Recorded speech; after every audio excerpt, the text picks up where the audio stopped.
My question is, since facts don't care about your feelings, why did you use false facts?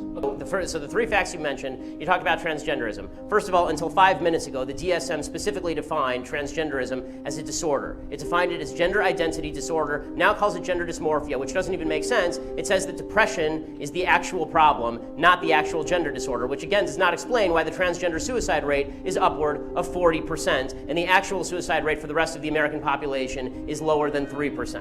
Okay, so that's number one. Number two, you talked about income inequality, and you suggested that all wealth is inherited. This is nonsense. According to the IRS statistics, if you are born into the bottom 20% of wage earners in the United States, you will not be one of the bottom 20% of wage earners in the United States. 90% of people will not be within 15 years. There's tremendous wage mobility in the United States of America. Plus, there is not a group of people who just sit at the very top and stay there. People move up and down, in and out of the 1%. 1% just defines the line of income.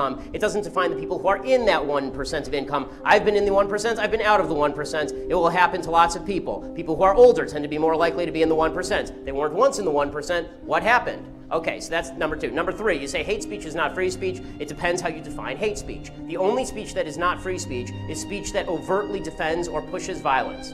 Specifically, speech that is generating violence, right? That's the only type of speech that's not hate speech. If I say things you don't like, that's not hate speech. And if you think that it is hate speech, you're a fascist.